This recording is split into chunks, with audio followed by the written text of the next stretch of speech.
Perfect. So I'm just going to go ahead and share this real quick.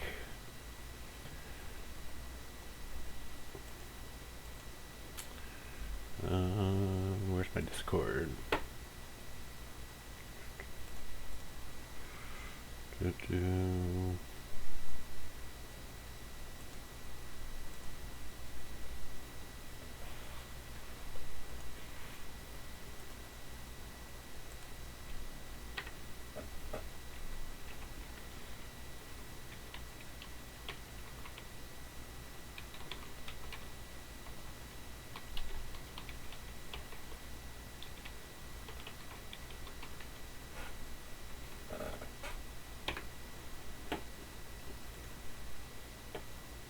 Okay. So let's see here, and let's see what we can do about getting into a war. I've made some progress in my game, and the delay is throwing me off because I'm watching what you guys are seeing right now. So I made some progress in the game. I started colonizing, moving out from the Sol system. We have had some empires move into the Federation, such as the Akamarians and the Uridians, the Trill, the Tamarians. This was actually a really good start. The Bandi, I pissed off the Ferengi and I took the Bandi away from them. And we're affiliated with the Antikins and the Vulcans. And I could give the Vulcans money and get them to be a member right away, but when they join, they give us their warships. So I'm kind of trying to hold off on that. And as you can see, let's see, right here, I think. No, those are my Miranda class destroyers. Right here. These are Uridian scout ships, and they're great because they can cloak. And cloaking kind of gives you a first turn when no one can do a turn, so I can like go into a system and destroy everything, or at least get a good advantage. They're immediately going to be targeted because the number one thing that the AI does is targets any ships that can cloak, because after that first turn, they lose that advantage. So I don't really want to put them into a battle scenario that I can't win in a single turn. We also have this troop transport. It is building the outpost in, I believe this is the Deneb system. Yes. So as you can see right here, we're really irritating the Romulans. We have a colony on their border.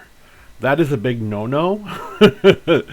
Empires do not like that. And I think when we met the Bandi, I have to move my screens around here for 1 second. And Hugo, yes. Hugo, or Gregor, I should say, we both love this game. So the Romulans, I took the Bandi away from them because I think they were like friendly with them, and then I gave them a whole bunch of money, and I was like, hey, be affiliated with us. And if they're affiliated, they can't do any kind of relationship with another major power. However, the Bandi typically go over to the Ferengi, and so the Ferengi lost one of their one and only partners that they usually get. And Gregor says, Uridian scouts are really great. They are one of the best minor race ships stat-wise. It's very true. The other one is the Vulcan vessels. I think the Vulcan warships are incredibly strong, especially for early stages in the game. And just to kind of show you guys, we got 2 Vulcan ships. You can't really see what they look like down here. They don't really look like the ships from Enterprise. They just look like some sort of random alien ship. And I can show you a couple other races that have starships. So we got this, I can't really show you what it looks like. We have this Akamarian destroyer. It doesn't have the best stats. It does move very fast, which is great for early in the game. It can move 2 sectors at a turn.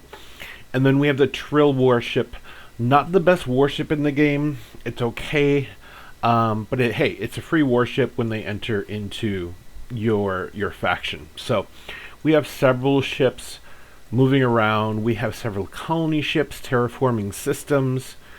You can see these are green, so these planets are fully terraformed. So I can now colonize this system, and I'm going to go ahead and terraform this planet right there.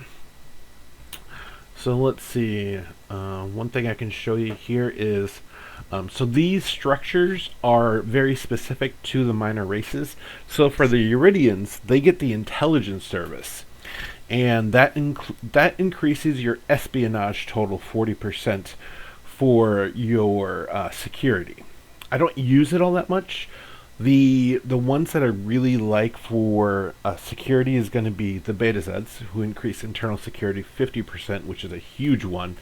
And the other ones are the Yulians, which increase your sabotage, and the Qatarians, which increase your sabotage. Those two are really good, so you can actually get on par with the Obsidian Order or with the Tal Shiar. So this is also kind of our management screen right here. We can kind of see exactly what's going on. Each system is doing something, which is a good thing. The morale, we want to keep that morale up. The Federation faction does not like it when you declare war, when a ship gets destroyed, when you enslave another system. I love subjugating planets in this game. The food, you definitely want to make sure you have enough food going, but not too much, because that other production can be going to other things. So if you look, some of these are 60. I think they're getting a little too high for my comfort, but I can't really take them down. Actually, let me look at this one. This one I could if I had another structure, but I don't have any structures yet, but I will probably move this group of people into a mass replicator that is currently being built. The names of the systems and basically their industry capability. Right now, Euridia is going to be building things the fastest, followed by the Tamarian homeworld. Sol is it's definitely struggling.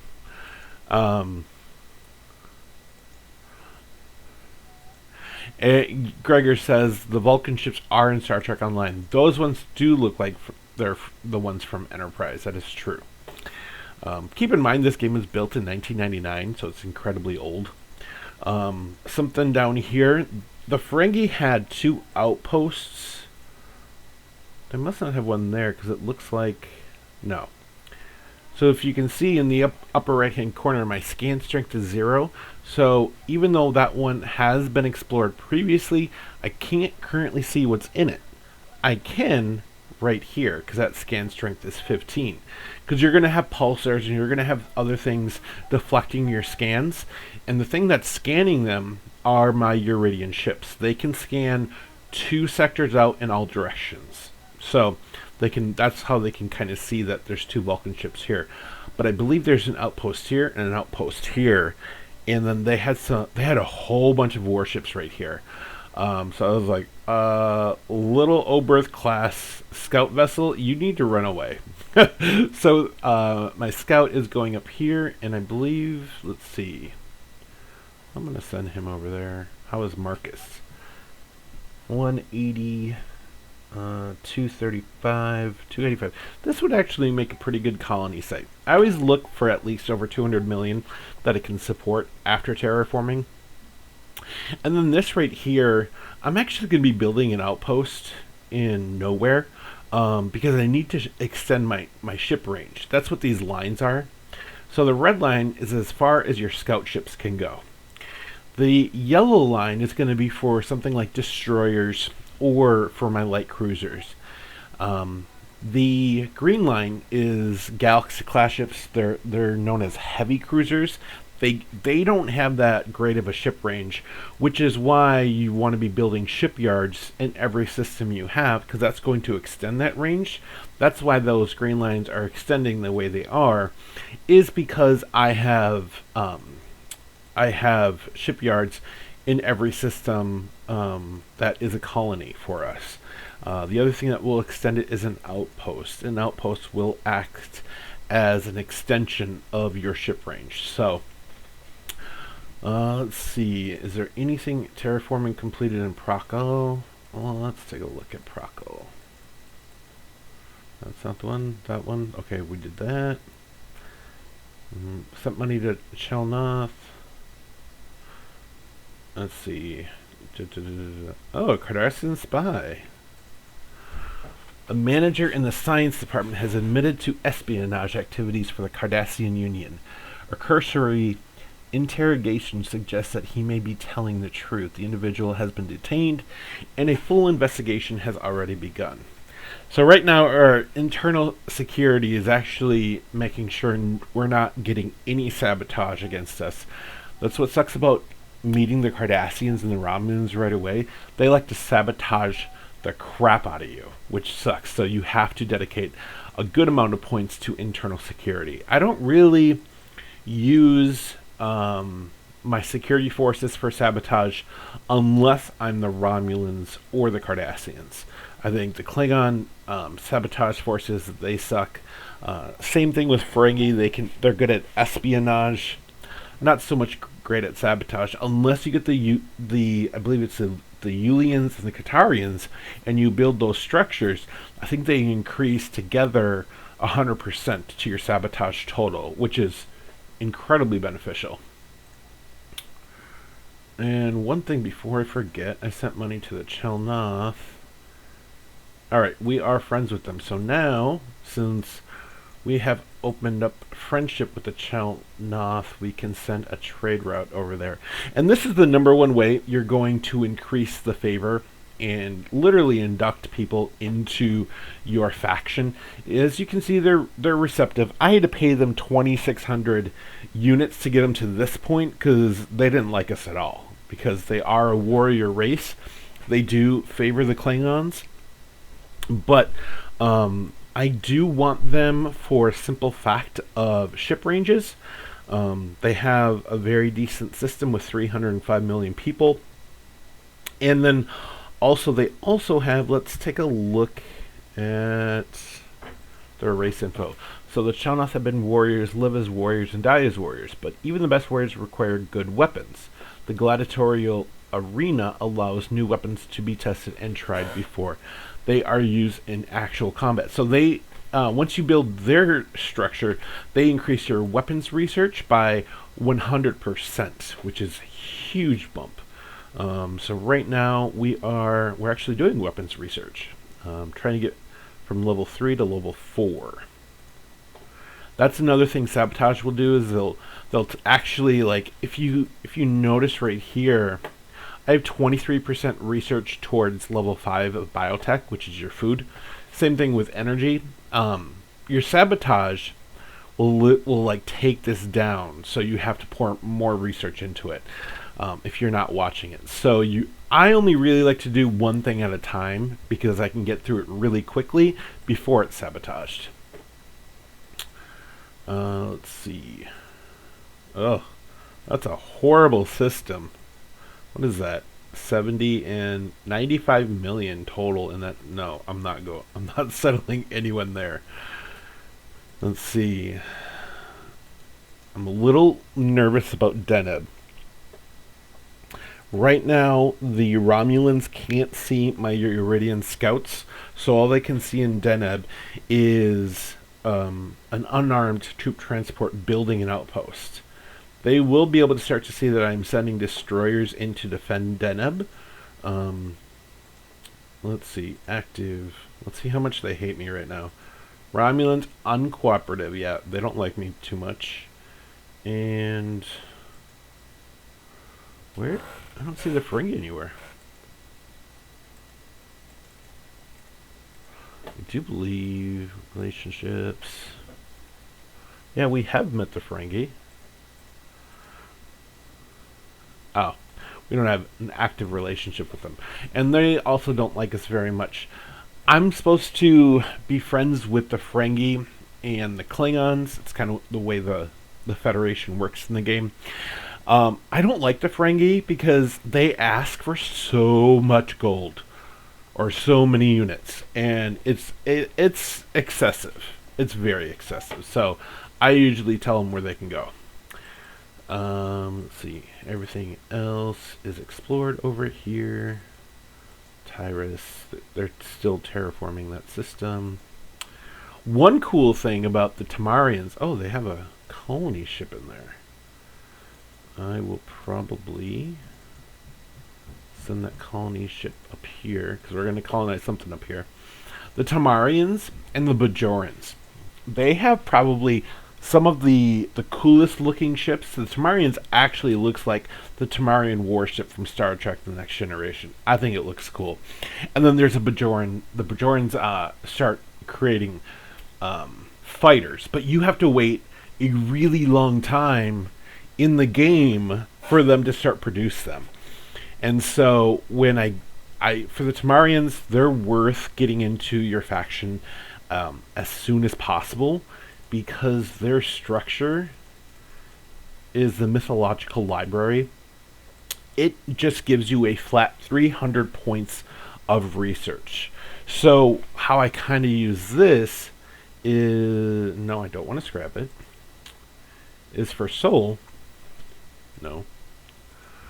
So instead of worrying about balancing production between our databanks, which is our security, and our universities, which is our research, I can put all these points in security and possibly create more databanks and move these away, and I'm still doing research because of that structure.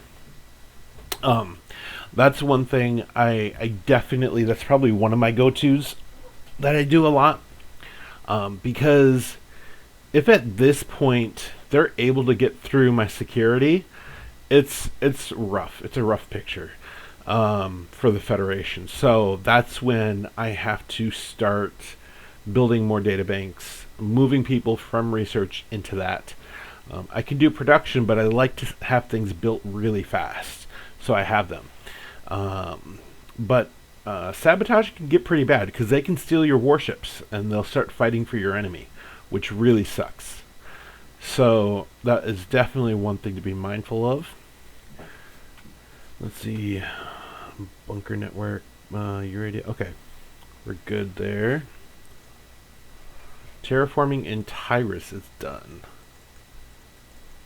One thing I like about this game is the production setup. Whenever anything finishes, it typically gives you a pop-up to kind of give you an idea that something is finished and for you to go and check it out. So as you can see, we still have one planet in red. That planet is still needing to be terraformed. This one's already at 365 million, and it'll go up to 380 million. This one will be a really good one, and I'm pretty sure the Cardassians are pissed that I took this one from them.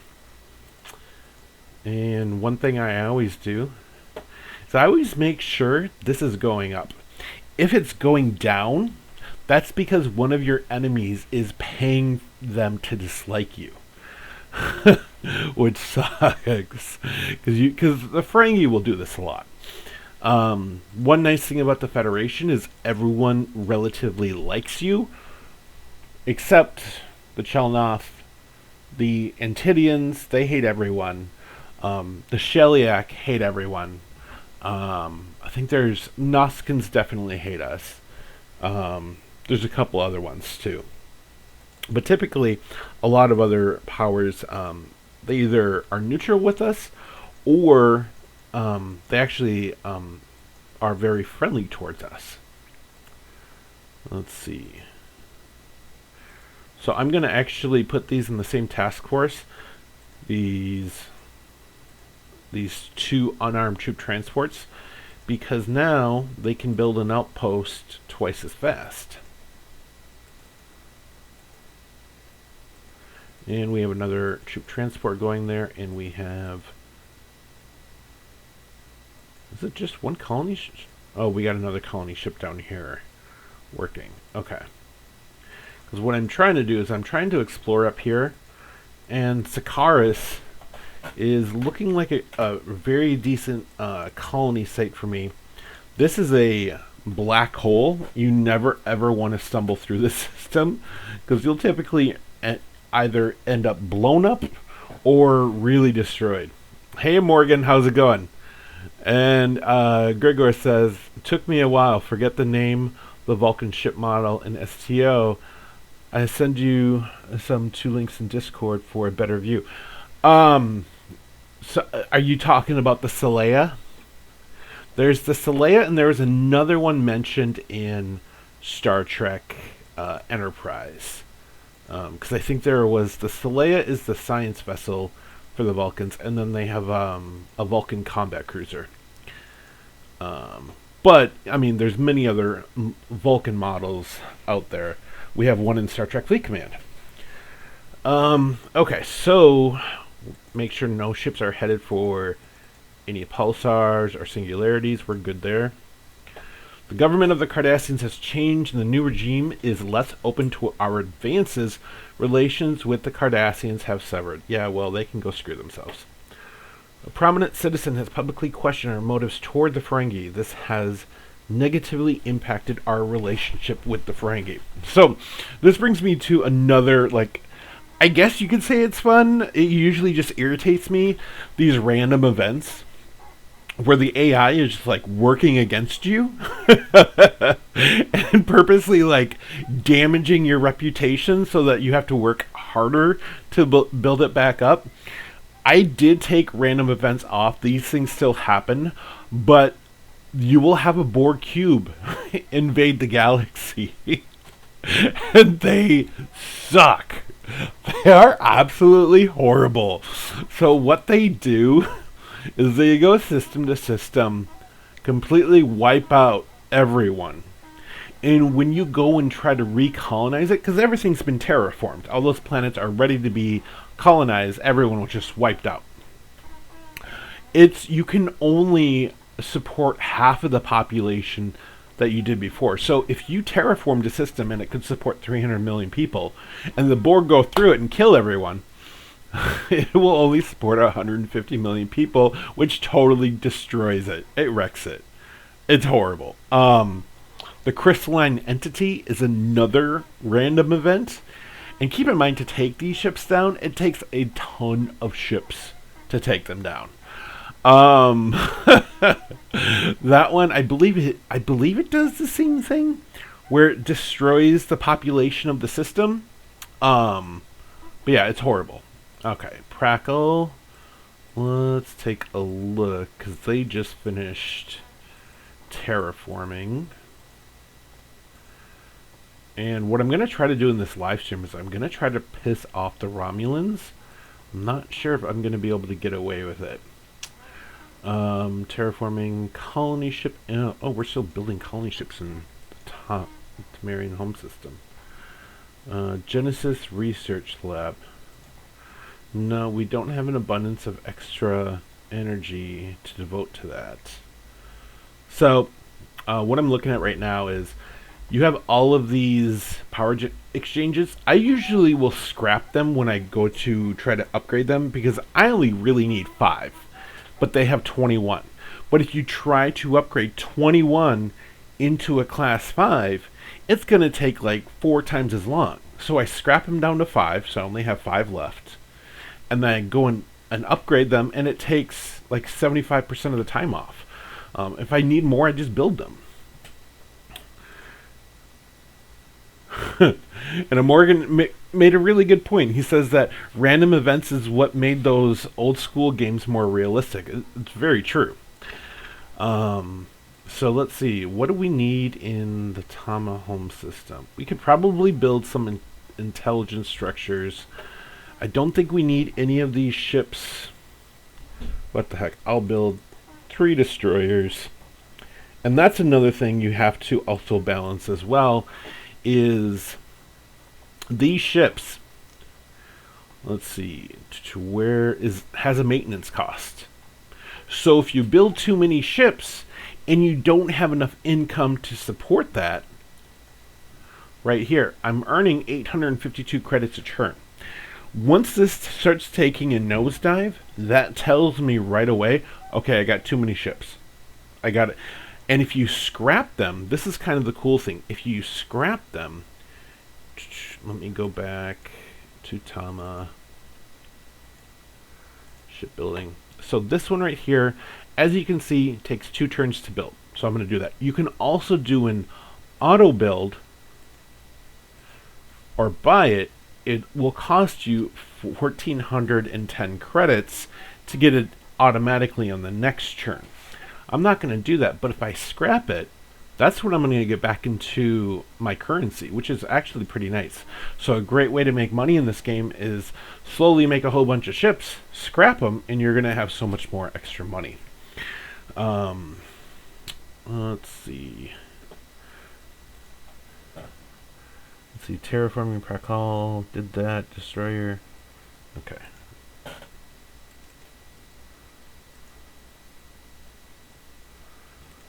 I'm gonna just buy one of these right away. Tyrus is starting to produce not enough structures. Like, the food right now is producing too much food to actually keep somebody there. So I would easily move it. As you can see, I still have a surplus of 45. I could probably move 2 of them out. Have a surplus of 18. I always try to keep a surplus of 10 food that is being produced, because you don't know how many new population you're getting every turn, and you need to be able to feed them.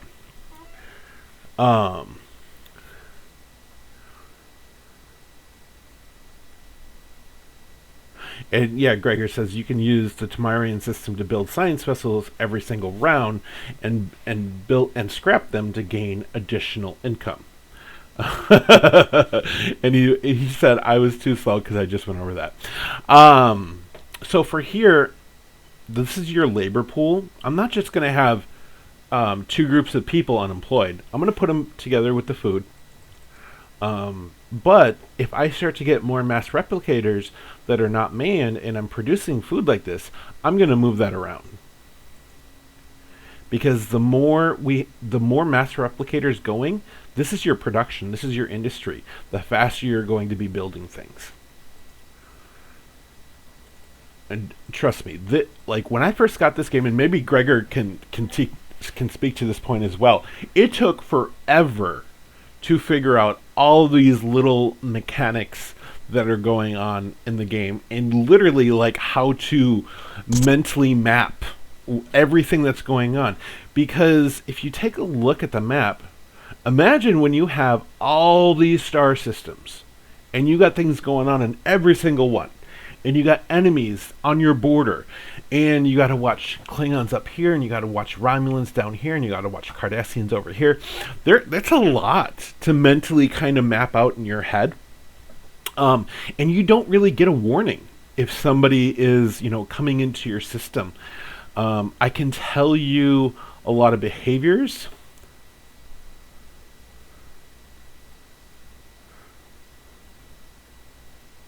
Gregor says, take your cursor and hover over food. No, don't take it out. So you don't get a warning if anyone invades your territory. The only thing is you have the battle pop up, and you're kind of left, on your own. And you're like, hopefully I have starships there to defend. And typically what I'll move... Oh my god, what's going on here? So as you can see, they're moving in 1, 2, 3, 4, 5. 5 light raiders, a science vessel, 2 troop. Oh, I know what they're doing. They got 2 troop transports coming in. You know what they're doing? They're going to build an outpost somewhere in open space here to get further out to me, which is not going to happen. So I need... Good thing I'm building more destroyers.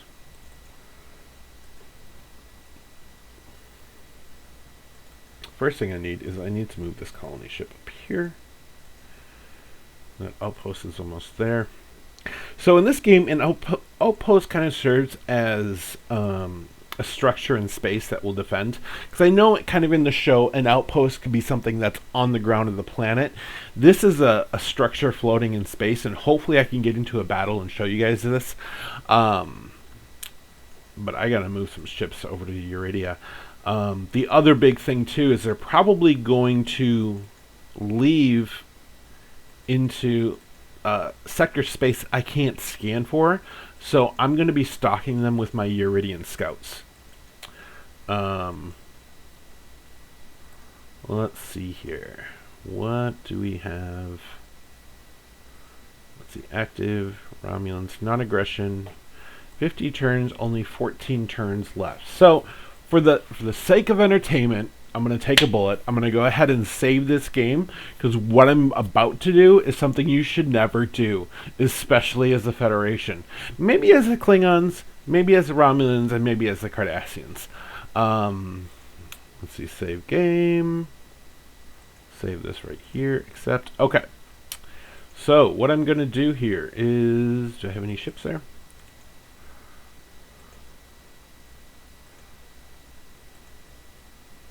Oh, and they're moving in a war cruiser. In system view on left.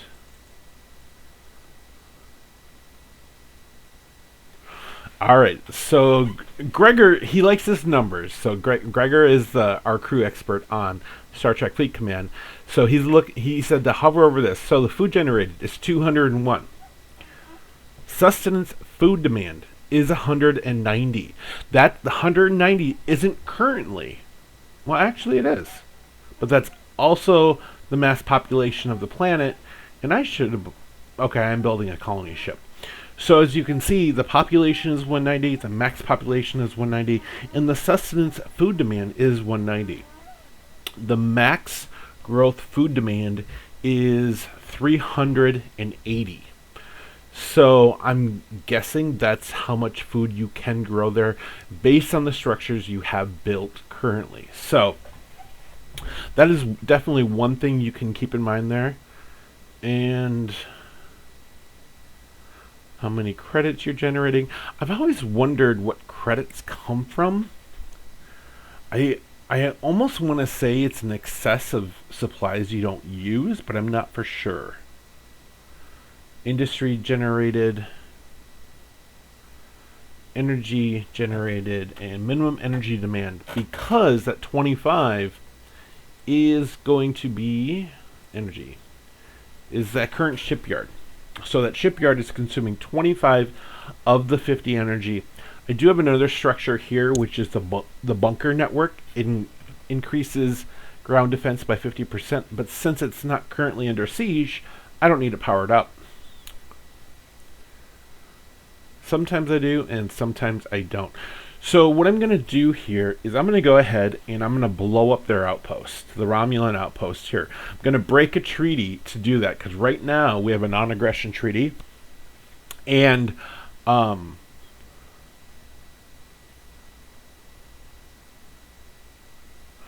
Gregor says, when you colonize a system, you get more population growth when you have the max demand amount of production. That's true. And then the growth rate is also incredibly important. So this growth rate, so once you get to about 150 million people, they start multiplying like crazy, depending on that growth rate. When you don't have M-class planets in your system, your growth rates, or oceanic planets, they're going to be pretty small.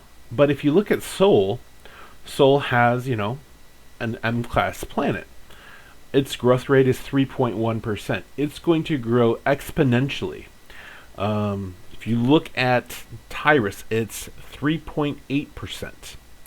And indicates the current population of the system. Growth rate indicates the potential rate of population growth. So even between like 3.1 and 3.8, it's such a huge difference once you get to the population levels of like 150 million. Also, these little symbols are giving you the food bonuses and energy bonuses on the planet.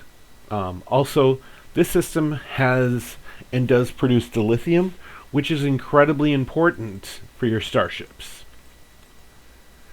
Let's see, but I have to get ready for defense. So we're going to move some destroyers in. Are we building another one here? We are. Alright, so let's see if we can cut them off.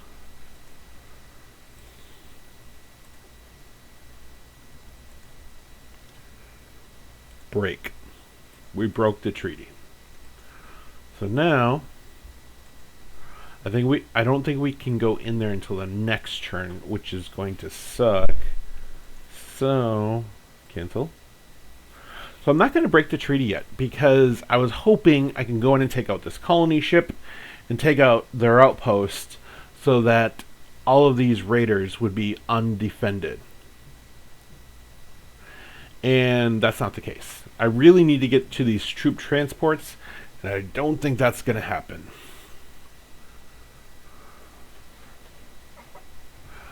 Oh, they're coming for me. So they probably thought they were going to overpower me. And so they got 4 fighters, 4 raiders, and a science vessel against, I have 3 Uridian scouts and 3 Miranda class destroyers. And let's get a different view here.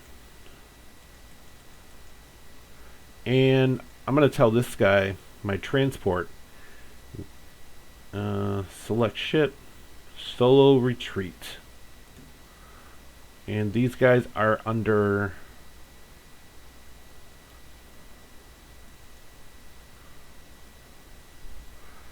Just so you know, we can close up on it. They're in assault mode. They're in assault mode. So let's see what happens.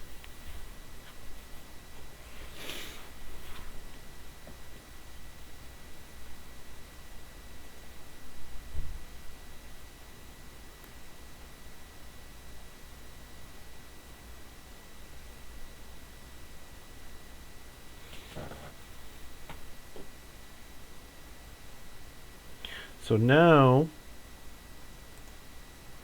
select charge. I'm going to target the ship that's almost destroyed.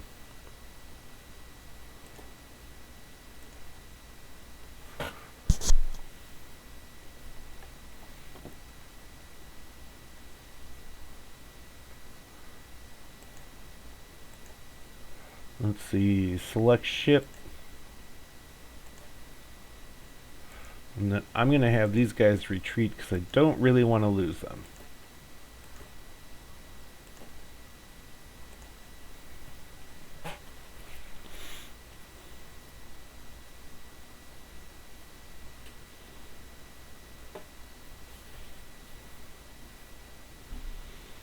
Alright, and then I'm going to have this guy leave as well. Because we have reinforcements en route. And that.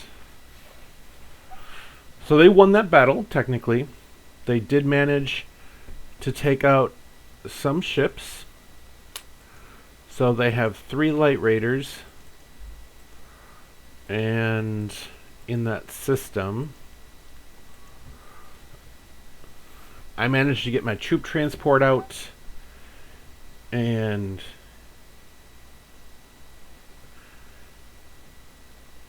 oh, I only could get out orders. Let's see. Cloak, order, engage, redeploy. Okay, so kick that one out.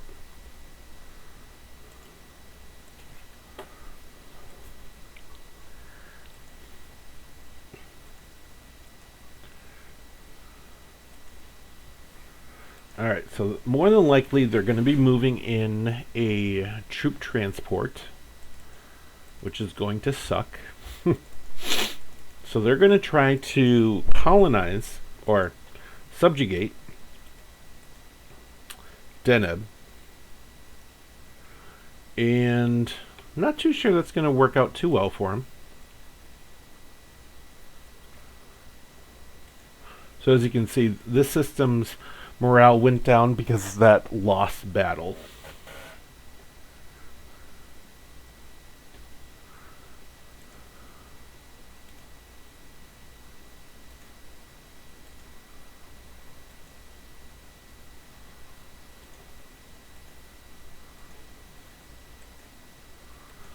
Alright, so now we are going to move back in here, cloak them, and we got 2 more destroyers en route.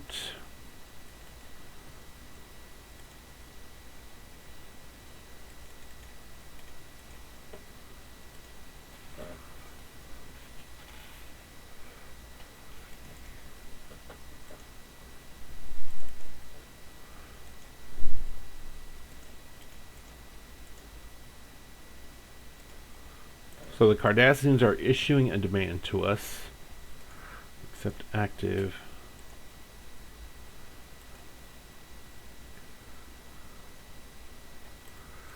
Okay. So before I forget, everything was getting super intense. I forgot about my scout ships.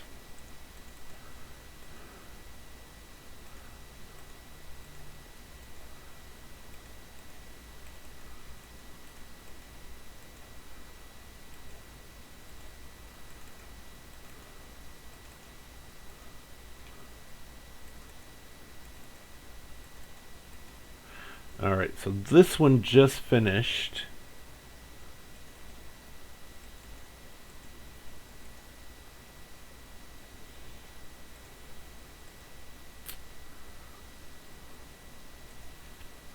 Sending him over there. It's going to take some time for him to get over there.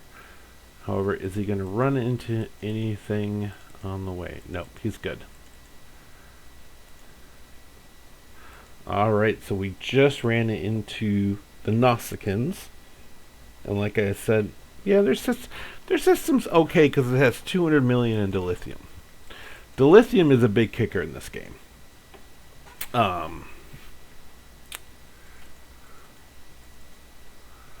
So let's see what the Ferengi are going to do. So they have 4 light raiders and a war cruiser. So my guess is that they are going to come in and try to conquer. So yeah, we're barely...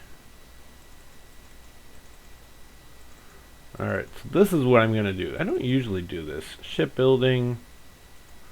You know what? They want to play warship game. I can play warship game with them.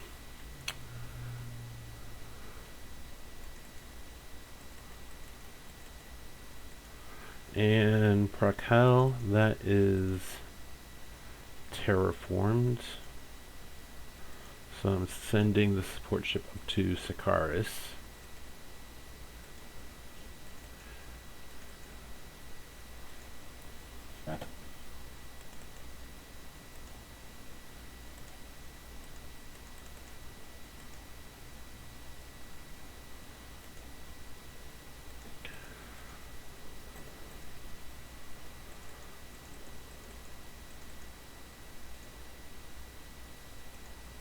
So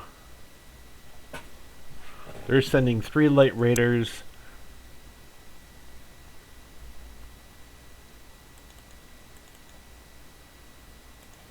No, you're supposed to be a bot.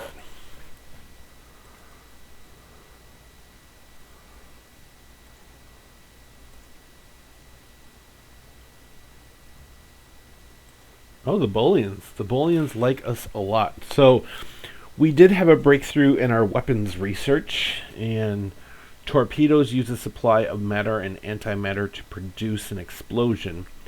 Matter pocket technology allows the matter and antimatter reagents to be thoroughly mixed before containment release, providing a more efficient and effective detonation cycle. And so that has allowed me to construct a command cruiser. And I can show you what ship that is. So this is the Galaxy class starship. It is definitely the most powerful ship we have. Not the best range, as I was saying earlier, but definitely very powerful. The warships that we have now are Ambassador class cruisers. So not they're still very strong, but not as strong as the command cruiser. So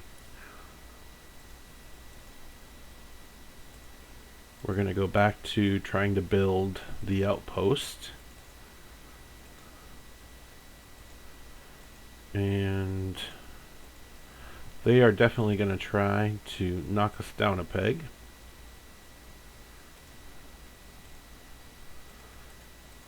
So I just bought 2 of those light warships.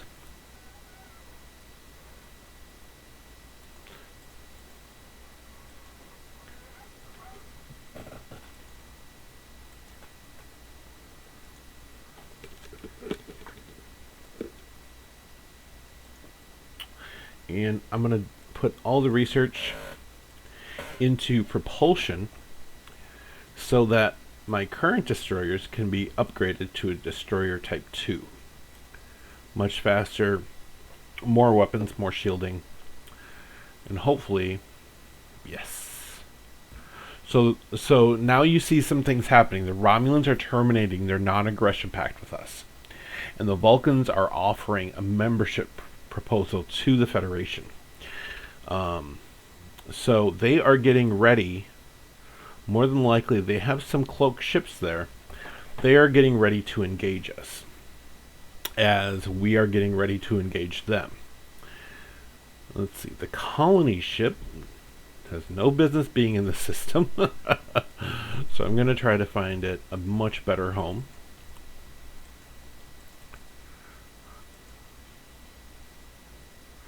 Let's see.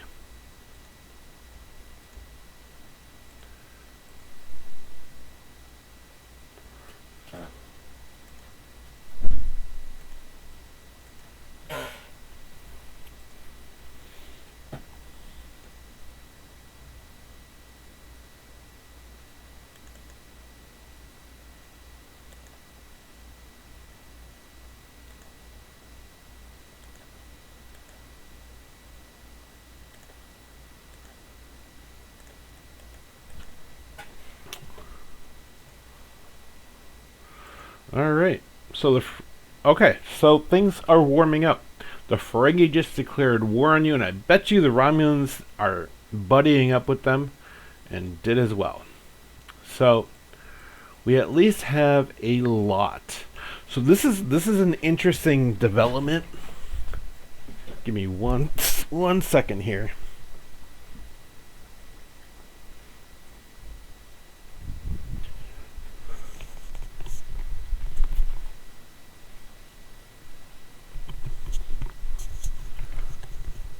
Alright, so the Antikins, which were friendly with the Romulans, are now affiliated with us, are going to be pissed off at the Romulans for declaring war. So this is one side event of being a warmonger in this game, is where do the loyalties lie with the little people? So I'm kind of curious to go into the system and see what is going to exist here. I think that's probably where I'll leave off with the stream, and see if we can get into a big final battle. I'm just going to wait. No, all ships should be here now. Let's redeploy.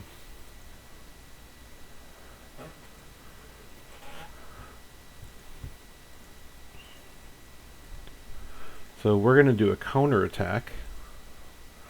Let's see how effective it is.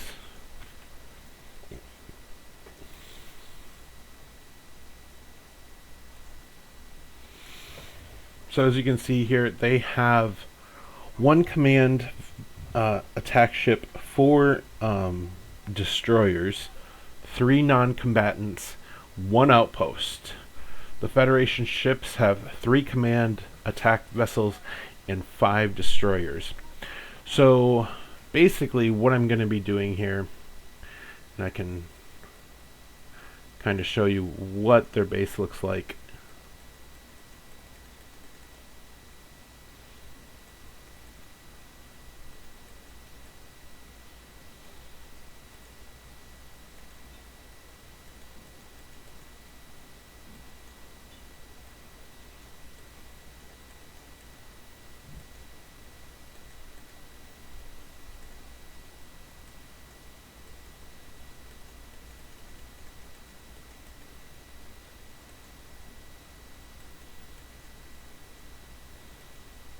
Alright, there's kind of a top-side view. They're destroyers, they're troop transports. I have a colony ship and a warship.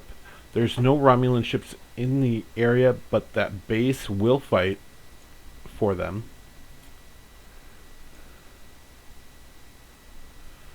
So I'm going to do a charge.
This is probably one of the crappiest battles I've ever been in. I always go for the outpost. Um, let's see, and that.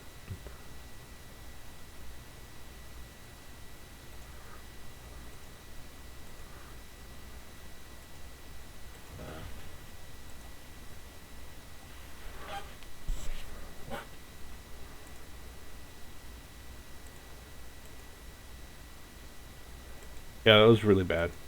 But I'm going to go back to my save point now, knowing what I know. Load game.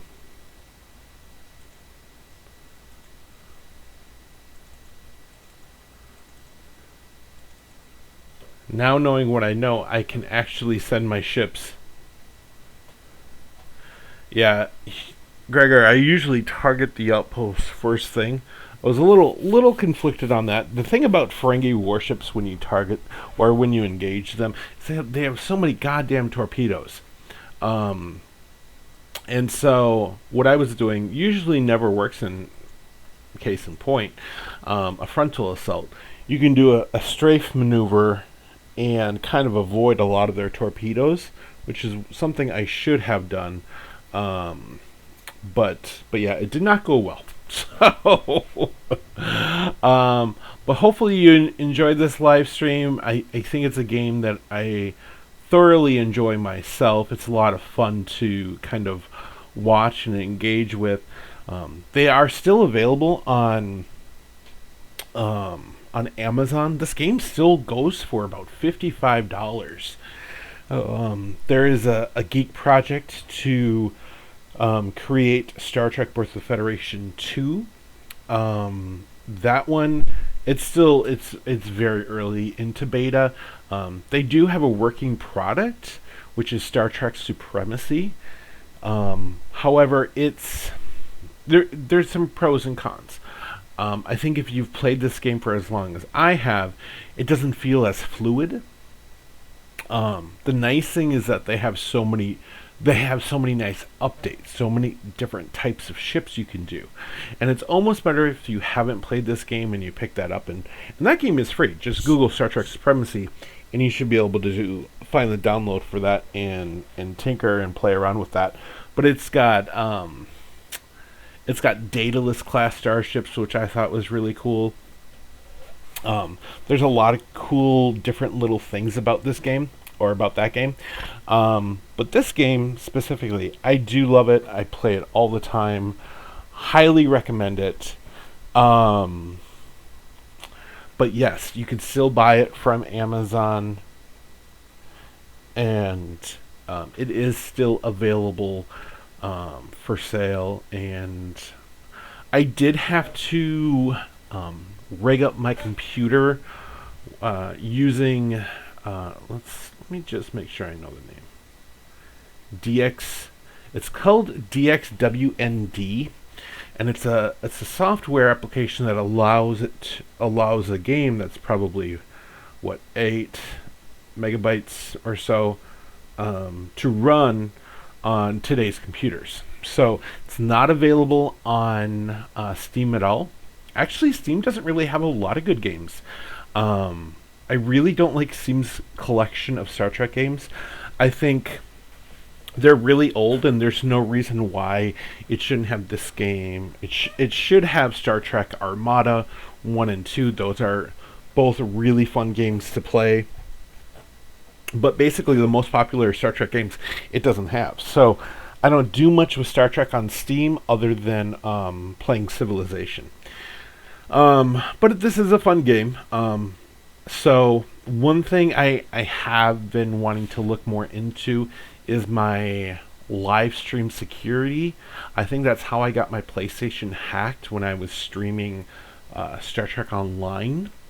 I shouldn't say my PC was hacked. My PlayStation was hacked, and that was a nightmare. That was a really big nightmare because I was never notified by PlayStation, and got to find out by myself via my wallet. So I definitely want to do another stream. They're coming out with the Red Angel outfit for Star Trek Online, which looks to be really fun and really cool.